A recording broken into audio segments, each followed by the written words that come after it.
देखते हैं वो कमीने क्या कहते हैं। मैं उनकी तरफदारी, उनकी बात करने नहीं आया हूँ। मेरी सेना, मेरी शेरनी सोफिया और व्योमिका और सैन्य बल के लोग क्या कह रहे हैं, किस तरह से उनकी छाती में कील ठोक रहे हैं, किस तरह से उनकी छाती को चीर रहे हैं। मैं उसकी तस्वीर और उसकी तदबीर बताने आया हूँ। पाकिस्तान एक नापाक नापाक मंसूबों का मुल्क है। आवाम ने देख लिया, जहान ने देख लिया, दुनिया ने देख लिया। और कब तक कायराना हरकतों से पाकिस्तान अपनी रोजी रोटी की भीख मांगता रहेगा। यही बार उसे ये महसूस होगा कि जब छाती में तीर गाड़ी जाती है, छाती में मिसाइल दागी जाती है, तो कराह कितनी गहरी होती है।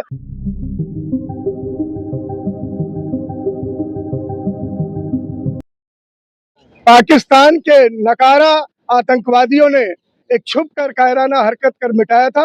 उस सिंदूर की छाप आज पाकिस्तान के कोने कोने में दिख रही है।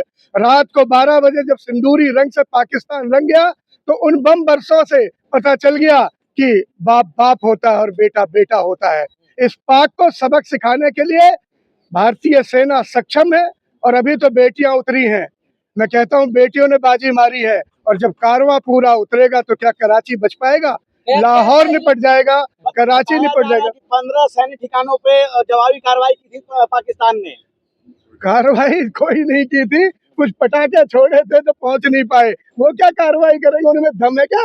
कायर कभी कार्रवाई नहीं करता, कायर छुप के वार करता है। वार किया था छुप के, और आज हिंद की सेना ललकार के छाती पे तिरंगा गाड़ के बता रही है कि देखो हिंदुस्तान की शान, हिंदुस्तान की सलाखा, हिंदुस्तान का पताका। और जब जब हिंदुस्तान की माटी पर कोई भी नजर गड़ाएगा, चाहे वो कोई भी हो, कोई भी सरकार हो, सेना उसे मुंह तोड़ जवाब देती रही है, देती रहेगी।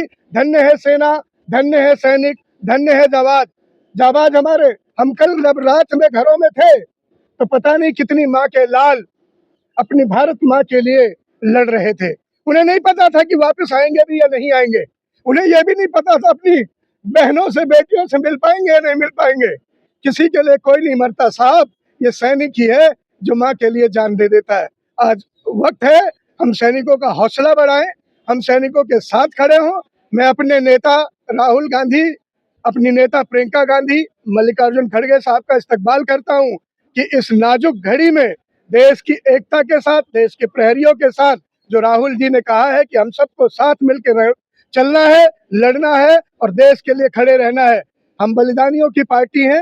मैंने तो इतना लिखा है कि पाकिस्तानी टुकड़ों की कर ली पूरी तैयारी है। इंदिरा माँ ने कर दिखाया, अब मोदी जी की बारी है। पाकिस्तान के टुकड़े टुकड़े होंगे, नेस्ते नाबूद होगा। और हो सकती है ये आखिरी रात पाकिस्तान की रात हो, इसके बाद पाकिस्तान नक्शे पे कहीं नजर ना आए। भारत माता की। लेकिन पंडित जी, जिस तरह से पाकिस्तान जो है वहाँ से धमकियां दे रहा है कि हम लोग जवाबी कार्रवाई करेंगे, तमाम तो झूठी खबरें चलाई जा रही है। ट्विटर पे मैसेज के बाढ़ आए हुए हैं कि जो ये पाक अधिकृत कश्मीर है वो भारत को ले लेना चाहिए। अब आप सब क्या चाहते? कुत्ता भौंके बिना मारा जा रहा है, कुत्ता घसीटा जा रहा है, कुत्ता लतियाया जा रहा है, कुत्ते को खींच खींच के घसीट घसीट के मार रहे हैं। आप लोग कुत्ते को भौंकने में नहीं देंगे। कल कहाँ था पाकिस्तान का प्रधानमंत्री? कौन से बंकर में था? कल कहाँ था पाकिस्तान का सैन्य अधिकारी? कहाँ था? कहाँ था आला अधिकारी? भारत की सेना की मार के आगे अब क्या ये कुत्तों को भौंकने का भी रहम नहीं करोगे आप? मारा जाएगा, भौंकेगा, बोलेगा, झूठ दिखाएगा, कहीं की रील बताएगा, कहीं का कुछ दिखाएगा। जाके देखो लाहौर, जाके देखो रावलपिंडी, जाके देखो सोफिया के निशाने। उस सोफिया शेरनी ने जब प्रेस कॉन्फ्रेंस की और पूछा अपने भाई से, भैया कैसा रहा धमाका? ये हिंदुस्तान है।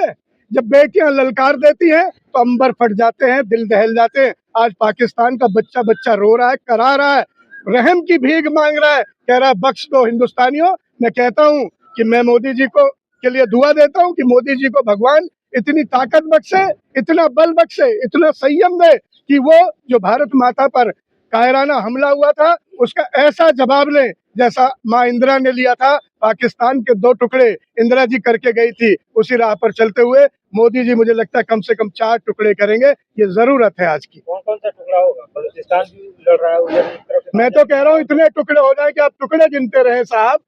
मैं तो ये कह रहा हूँ कि टुकड़ों टुकड़ों में हो जाए, जहां जाए वहीं सूरज दिखे पाकिस्तान में, पाकिस्तान की जमीन ना दिखे। आप गिनते रहना टुकड़े कितने हुए, आप बताते रहना कितने होने चाहिए। लेकिन मैं तो यही दुआ करूंगा टुकड़ों में टुकड़े हो। वो कहते हैं ना कितनी गोली मारेंगे, कि पता नहीं चलेगा।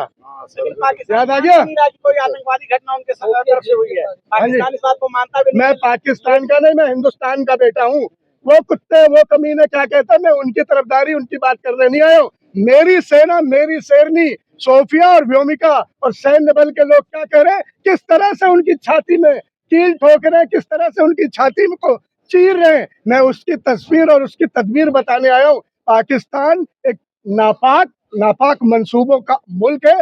आवाम ने देख लिया, जहान ने देख लिया, दुनिया ने देख लिया। और कब तक कायराना हरकतों से पाकिस्तान अपनी रोजी रोटी की भीख मांगता रहेगा। ये सीख दे रही है सोफिया, ये सीख दे रही है व्योमिका, और ये आज की रात पाकिस्तान की कब्रगाह साबित होगी। इसके बाद दुनिया के नक्शे पे पाकिस्तान का नामो निशान ढूंढते रह जाएंगे हम सब। S-400 जिसे सुदर्शन चक्र नाम दिया जा रहा है, उसके बारे में क्या कहेंगे, जो लगातार पाकिस्तान के हमले को विफल कर दे रहा है? मैं सेना का विशेषज्ञ नहीं हूँ, लेकिन मैं इतना मानता हूँ कि जो सुदर्शन चक्र प्रभु कृष्ण जी का था, आज वैसे उसी तरह S-400 मुझे लग रहा है वो रशियन इक्विपमेंट है। और उस रशियन इक्विपमेंट ने जिस तरह से पाकिस्तानियों के छोटे छोटे चिलगोजे जो इधर उधर से आ रहे थे, उन्हें वहीं मार गिराया। और पाकिस्तान तो सुन रहा भैया रे भैया अपने बड़े भैया के पास गया है और कह रहा है वो नकली क्यों दे दिए थे हमें, वो नकली तो चल ही नहीं रहे।